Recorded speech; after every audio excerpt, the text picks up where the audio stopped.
श्री शिवाय नमस्तुभयम। दोस्तों, आप सभी लोग जानते हैं कि 25 दिसंबर 2024 यानी बुधवार को पड़ रही है पौष मास की दशमी तिथि। और दोस्तों, यह वह तिथि है जो पौष मास में पड़ने वाली सबसे बड़ी तिथि है, क्योंकि यह बुधवार के दिन पड़ रही है और इसका बहुत ही बड़ा और विशेष महत्व होता है।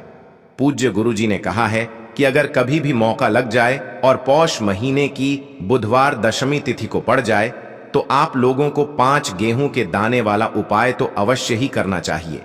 इन दोनों का संयोग बहुत ही कम आता है। इसी के साथ में गुरुजी ने अपनी शिव पुराण कथा में बताया है कि इस दिन आपको एक 5 गेहूं के दाने वाला उपाय तो आपको अवश्य ही करना चाहिए, क्योंकि ऐसा दिन पूरे साल में सिर्फ एक ही बार आता है। और दोस्तों, आप सभी लोग जानते हो कि बुधवार दशमी तिथि का अगर सबसे बड़ा कोई उपाय है तो वह 5 गेहूं के दाने वाला उपाय है। तो दोस्तों, बुधवार दशमी तिथि के दिन आप लोगों को इस 5 गेहूं के दाने वाला उपाय को जरूर करना है। बहुत सारे लोग होंगे जिन लोगों ने इस उपाय को ना किया हो, मतलब पूरा साल निकल गया, उन्होंने किसी भी दिन इस 5 गेहूं के दाने वाला उपाय को ना किया हो। पर दोस्तों, आपके पास एक आखिरी मौका बचा हुआ है, जो कि 25 दिसंबर बुधवार दशमी तिथि के दिन है, स्विंगल। इस दिन आप लोगों को इस वाले उपाय को जरूर कर लेना है। भले ही आपने पूरे महीने भर इस उपाय को ना किया हो, पर अगर आपने इस पौष महीने के बुधवार दशमी तिथि के दिन अगर इस वाले उपाय को कर लिया तो आपको इस उपाय को करने का वह फल मिलेगा जिसकी आपने कभी कल्पना भी नहीं करी होगी। इसीलिए आप लोग इस वाले उपाय को एक बार जरूर कर लेना है, ताकि आप लोगों के हाथ से यह मौका ना जा सके और आपको इस उपाय को करने का फल मिल सके। दोस्तों, यह उपाय पंडित जी ने अपनी अभी की ही श्री शिव महापुराण की कथा में बताया है। जी, इस उपाय को आज हम आपको बहुत अच्छे से समझाने वाले हैं। इस वीडियो को देखने के बाद इस उपाय को समझने के लिए आपको कोई और वीडियो को देखने की जरूरत नहीं पड़ेगी। तो चलिए दोस्तों, उपाय को शुरू करते हैं।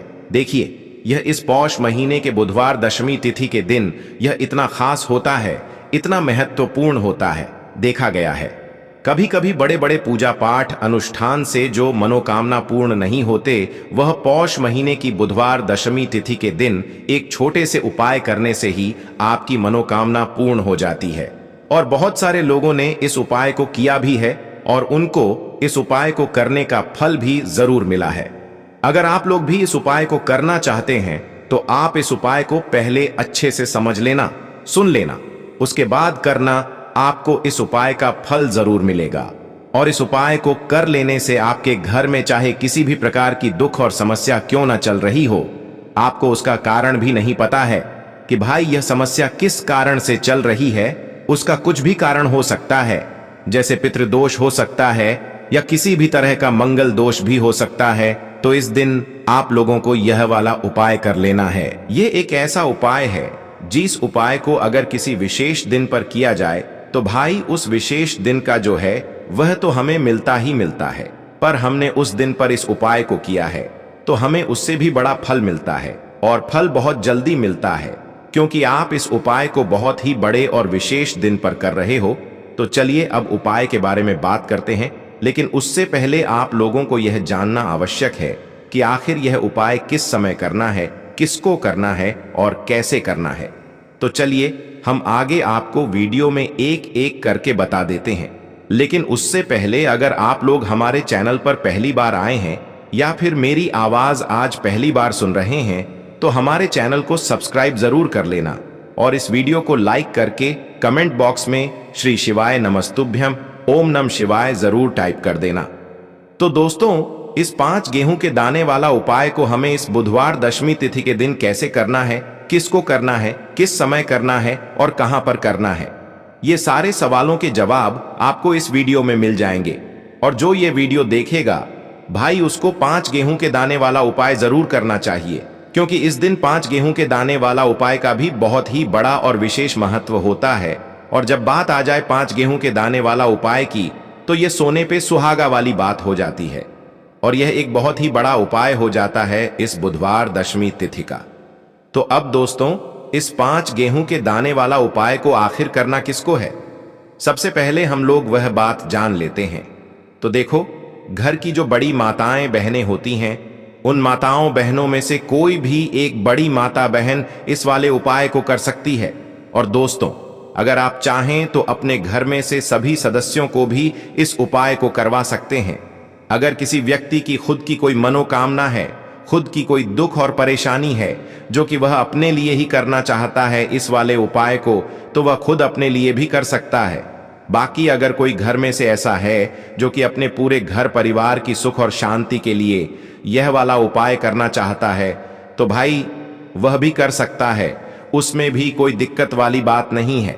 कहने का मतलब यह है कि इस उपाय को हर एक सदस्य भी कर सकता है और पूरे घर परिवार के सदस्य के लिए घर की बड़ी माताओं बहनों में से कोई एक माता बहन भी कर सकती है।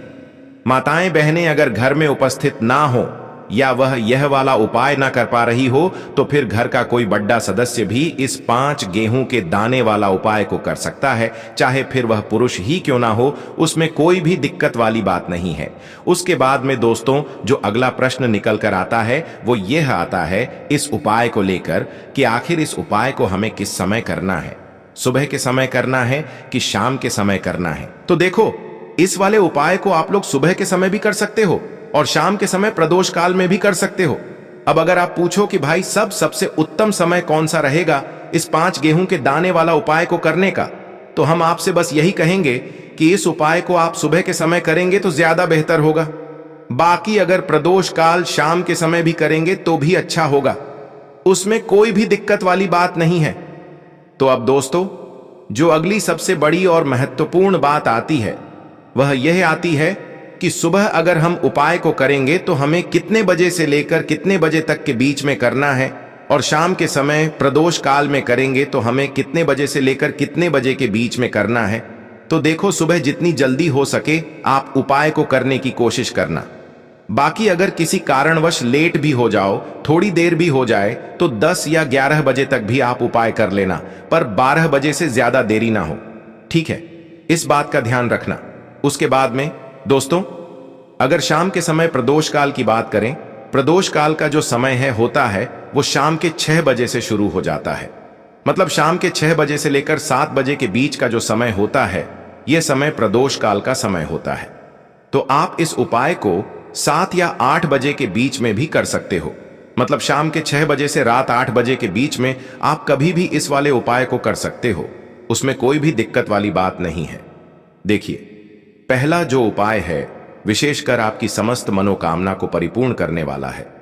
बुद्धि, ज्ञान और विवेक से जुड़ी यदि आपकी किसी भी प्रकार की मनोकामना हो, या फिर यदि आप अपने व्यापार में वृद्धि के लिए यह उपाय करना चाहते हैं, यदि आप भी चाहते हैं कि आपके घर से सारे जो विघ्न हैं, सारे क्लेश हैं, वह सभी समाप्त हो जाएं, यदि आप भी चाहते हैं कि जीवन में आपकी किसी भी प्रकार के संकट और तनाव की स्थिति उत्पन्न ना हो, यानी कि जीवन की समस्त समस्याओं को दूर करने के लिए आपको बुधवार की दशमी का यह चमत्कारिक उपाय करना होगा। देखिए, इस उपाय को करने के लिए सबसे पहले तो आपको मात्र 5 गेहूं के दाने लेने हैं। इसी प्रकार से आपको 5 गेहूं के दाने लेने हैं। देखिए, यह जो उपाय है सभी माताओं को विशेषकर अपने बच्चों के लिए करना है, यानी कि अपने बच्चों की सफलता के लिए सभी माताओं को यह उपाय करना है। यानी कि यदि आपका जो बच्चा है वह पढ़ाई लिखाई करता है, किसी भी नौकरी के लिए तैयारी कर रहा है या फिर किसी भी व्यापार को करता है, उसमें सफलता प्राप्ति के लिए आपको यह सुंदर सा उपाय करना है। तो इस प्रकार से आपको 5 गेहूं के दाने लेने हैं जो कहीं से भी टूटे हुए खंडित नहीं होने चाहिए। अब देखिए दोस्तों, इसी के साथ में आपको एक तांबे के पात्र के अंदर शुद्ध जल लेना होगा। अब दोस्तों ये जो सभी सामग्रियां हैं आपको लेकर के पहुंच जाना है भगवान शिव के मंदिर में। देखिए, ये जो उपाय हैं आप सुबह से लेकर के शाम तक किसी भी समय में कर सकते हैं। देखिए दोस्तों, सबसे पहले तो आपके पास जो 5 गेहूं के दाने हैं, इनमें से आपको 4 गेहूं के दाने अलग करने हैं, और आपको एक विशेष बात का ध्यान रखना है कि जो ये चारों ही गेहूं के दाने हैं कहीं से भी टूटे हुए खंडित नहीं होने चाहिए, इस बात का ध्यान रखना है। देखिए दोस्तों, सबसे पहले तो आपने जो 4 गेहूं के दाने लिए हैं उन्हें आपको थोड़ा सा गीला करना है, यानी कि इन पर आपको थोड़ा सा शुद्ध जल डालना है और लगातार आपको ओम गण गणपतये नमः या फिर श्री गणेशाय नमः इस मंत्र का लगातार जाप करते रहना है। अब दोस्तों, आपको ये जो 4 गेहूं के दाने हैं, इन्हें शिवलिंग पर सीधी तरफ, जहां गणेश जी का स्थान होता है, वहां पर आपको चारों ही गेहूं के दाने एक साथ समर्पित कर देने हैं। देखिए, जब भी आप यह गेहूं के दाने अर्पित करेंगे, तब आपको यही प्रार्थना करनी है कि मेरा जो यह बच्चा है, यह मेरी बात मानने लगे। साथ ही साथ इसका जो भी कार्य प्रारंभ नहीं हो पा रहा है, वह प्रारंभ हो, उसमें उसे सफलता मिले। यह मेहनत बहुत ही अधिक करता है, लेकिन इससे पर्याप्त मात्रा में सफलता नहीं मिल पा रही है, तो इसकी ये जो मेहनत है, यह सफल हो। इस प्रकार से प्रार्थना करते हुए जो 4 गेहूं के दाने हैं, इन्हें आपको शिवलिंग पर सीधी तरफ गणेश जी वाले स्थान पर अर्पित करना है। अब देखिए दोस्तों, आपके पास जो जल का पात्र है, इसमें से थोड़ा सा जल तो आपको श्री गणेश जी वाले स्थान पर अर्पित करना है। मात्र आपको थोड़ा सा जल ही अर्पित करना है, और इसके बाद जो शेष जल उस पात्र के अंदर बचेगा, उसमें आपको 5वां और अंतिम गेहूं का दाना उसी पात्र के अंदर डाल देना है। अब यह जो जल है, इसे आपको धीरे धीरे शिवलिंग पर अर्पित कर देना होगा। श्री शिवाय नमस्तुभ्यम। इस मंत्र का लगातार जाप करते हुए गुरुजी ने बताया है, जब भी आप यह जल अर्पित करें तो बिल्कुल धीरे धीरे पित करें। तो इस प्रकार से आपको यह सुंदर सा उपाय करना है। आपके बच्चों से जुड़ी हुई जो भी कामना होगी, वह निश्चित रूप से परिपूर्ण होगी। तो इस प्रकार से यह जो उपाय हैं, सभी माताओं को अपने बच्चों के लिए करना है।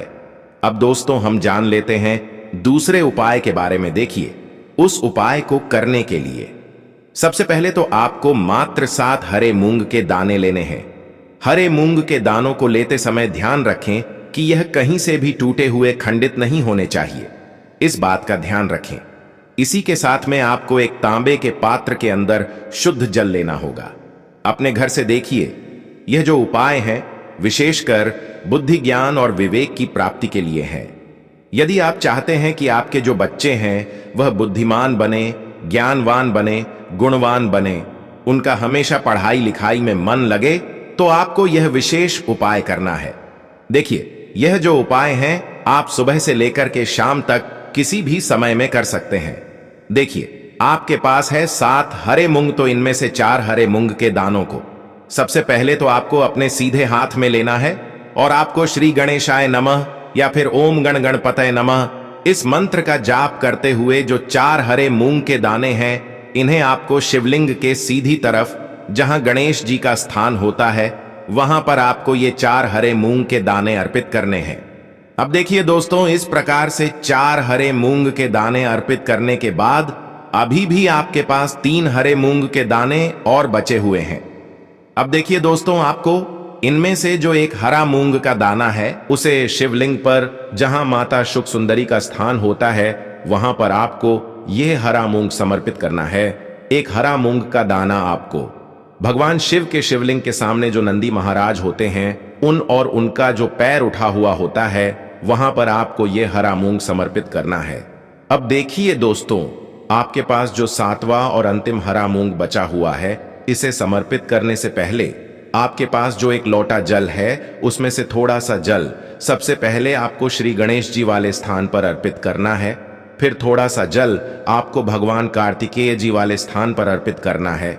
फिर थोड़ा सा जल माता अशोक सुंदर वाले स्थान पर अर्पित करना है। फिर थोड़ा सा जल आपको मां पार्वती के हस्त कमल यानी कि कटी वाले भाग पर अर्पित करना है। अब अंत में दोस्तों, आपके पास जो 7वां और अंतिम हरा मूंग बचा हुआ है, इसे आपको उस जल के पात्र के अंदर डाल देना है, और यह जो हरे मूंग से युक्त जल है, इसे आपको धीरे धीरे भगवान शिव के शिवलिंग पर ही अर्पित कर देना है। श्री शिवाय नमस्तुभयम इस मंत्र का जाप करते हुए जल अर्पित करते समय आपको यही प्रार्थना करनी है कि मेरे जीवन में जो भी समस्याएं चल रही हैं, वह सभी समाप्त हो जाएं। बुद्धि, ज्ञान और विवेक की प्राप्ति हमारे घर में हो, और साथ ही साथ हमारे घर में जीवन में जो भी संकट चल रहे हैं, वह आपकी कृपा से दूर हो। इस प्रकार से आपको सामना करनी है, और यह सुंदर सा उपाय आपको करना है।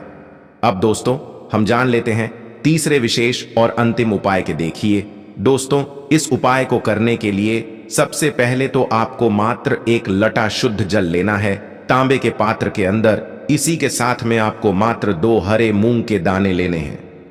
अब इसी के साथ में आपको मात्र थोड़ा सा शहद लेना होगा। अब देखिए, मात्र ये तीनों ही सामग्रियां लेकर के आपको पहुंच जाना है।